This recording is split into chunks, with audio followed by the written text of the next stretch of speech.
So recently Square Enix released a game that not many people have been talking about, and that game is Valkyrie Elysium. And after beating the game and spending a good number of hours messing around with the side quests, the upgrades and things like that, I definitely wanted to make a video and lay everything out on the table for everybody who hasn't really heard much about the game and has been interested in trying it out. But before we get into the video, I want to give a quick shout out to Square Enix for providing me a free copy of the game. Thank you very much. It really helps out making these videos for the channel. And yeah, with that being said, let's get into the video. Is something the matter? It is her. So we meet again. You. Is she another Valkyrie? So what is Valkyrie Elysium? Well, it's an action-adventure hack-and-slash game where you play as the main character Valkyrie, who has been sent on a mission by Odin to save the world, essentially. So what I'll do throughout this video is break the game down into several different aspects, touching on different points that I believe are good and bad about the game. So let's start off with the gameplay, which I believe to be the strongest part of this game. The combat system has a nice amount of depth to it, and you have a skill tree that's broken off into 3 different sections, where you focus on either attacking, defending, or support for Valkyrie. And within these different sections, you can upgrade Valkyrie's base stats, and you can also give her different abilities that allow her to make customizations to the things that happen to her in different situations, like a guard break or when she dodges, to give her this witch time kind of thing that the game has, and various other things like that. As I mentioned before, it's a hack and slash game, so if you play games like Devil May Cry, God of War, the older ones, Bayonetta, Nier, Darksiders, you know, you can really feel at home with this one. But the unique aspect of this game is their Enheria, which is basically these souls that you can summon to fight along with you, like these warriors that have been, you know, have some regrets in their lives or lost their way, and you sort of recruited them to help you on your way to save the world. If you play the demo, there was 2 of them you can play with, but as you progress through the game, there are more that you can get along your side, and they do command a specific element. And the cool thing about them is that when they come out, you can actually customize them from the move that they use when they come out, or how long they stay out with you. You can customize things like that. And also, when you use magic, you can also use magic, by the way. When you use magic of the same element of an area that's on the field with you, the magic gets enhanced. There are also several different weapons that Valkyrie can use. They all come with their different fighting styles, and you can upgrade them all individually. A lot of the one-handed swords do have the same skills going up to like level 7 or so, but after that you start to get a few unique ones that differentiate them from each other. Like you have this sort of fencing weapon, which is my favorite weapon in the game, honestly.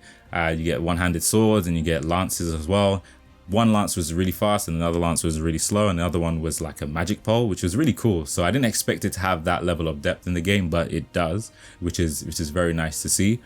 And also, as you level up the weapons, you do get more combos to use, and that can be very useful when you combine it with the grappling hook that Valkyrie seems to have. Like in this game, if you press L2, you can grab hold of an enemy from a very long distance away and actually pull yourself towards them, which helps a lot in a lot of big boss battles, and it just helps stringing different moves together to create nice looking combos.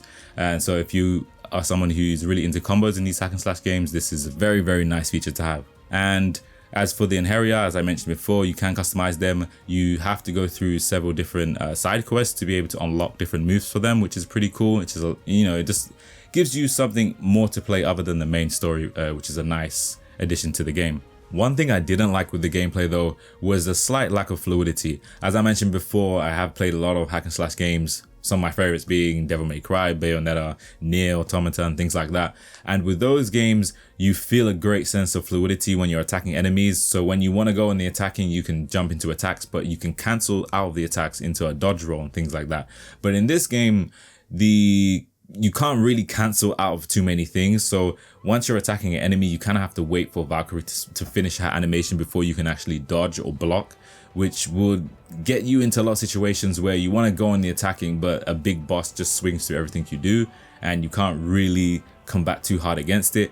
There are other things in this game that help you fight against it, like you can, if you time your attack at the same time as an enemy, you kind of go straight through them and go into this slow-mo slow-mo kind of witch time kind of thing, which is pretty cool. But at the same time, I wish it was more fluid where I can attack and dodge and cancel into so many different things at once. It makes the games a lot more fun and fluid, but this game slightly lacks that. It doesn't make the gameplay unfun. I still had a lot of fun playing the game, but if I was to give a nitpick and something that I'd like to change in a future game or something like that, or for this game, if it was ever to happen, then that's definitely something I would change. Now, as for the mission structure is very simple. You just choose quests from the hub world, and then you get transported into these linear areas where you have to perform a particular task and defeat some enemies, and then at the end you reach a final boss, or if there's just a particular thing you need to do within the mission, once you've complete everything that needs to be done, you end the mission, you get like a big treasure chest, then you have to go back to the hub world. It's nothing crazy. There's some small collectibles as well around in the areas that you can collect, some of which have significant importance to the game, which I will mention later on in the video, but yeah, just be wary of that. And as for the story, it's a very simple one. It's nothing crazy, but there are some interesting things to it, like Valkyrie's relationship with Odin, and there is a mystery character called Hilda. You'll see her fairly early on in the game, around chapter 3, and yeah, some interesting things with that character that lead into some parts of the story that I did actually, like to see. So it isn't really a bad story to say, but it really isn't something amazing. It's just really by the books, but at least there's some interesting things there.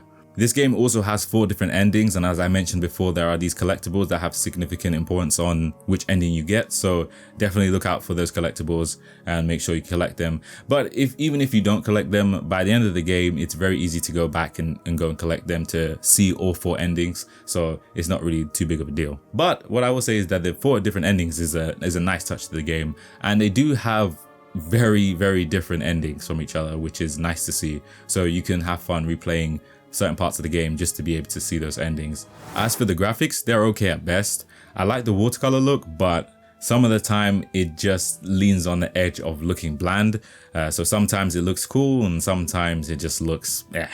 But I would say the character models are definitely the best looking things in the game. I do like the boss designs as well. All the main characters in the story have a nice design to them.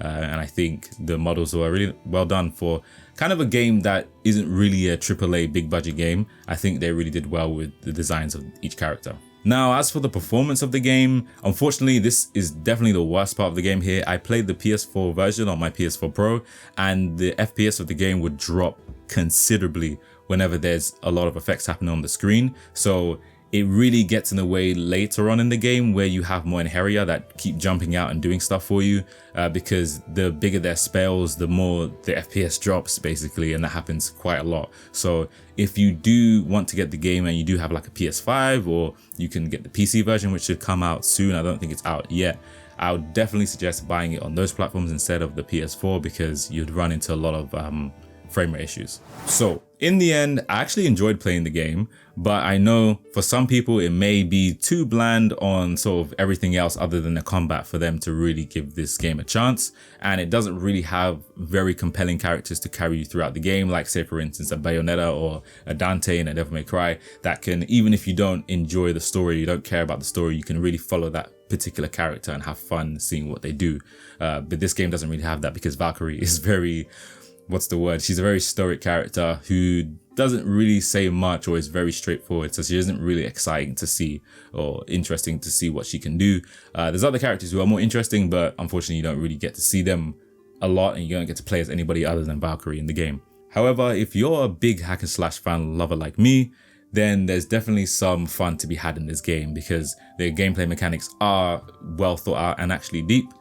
So there is a lot to play around with if you wanted to mess around with upgrades and seeing what your character can do and doing combos. And there are some nice boss battles in the game, in the main story, and also in some of the side quests where you can really test your skills in the game, especially against some of the Enheria and sort of the training ground area. I thought those boss battles were a little bit challenging, but there are a few moves in this game that kind of break that. But if you try not to use those moves, then you can have a lot of fun trying to beat those bosses. So in the end, would I recommend buying this game full price? I would say no, but I would recommend getting this on a discount if you're really interested. And as I said before, I would suggest buying it on a next-gen console or a PC if you do have those platforms. So what do you guys think about Valkyrie Elysium? Are you interested in buying it or not? Have you played it? What do you think? Let me know in the comment section below. I'd love to see what you guys say.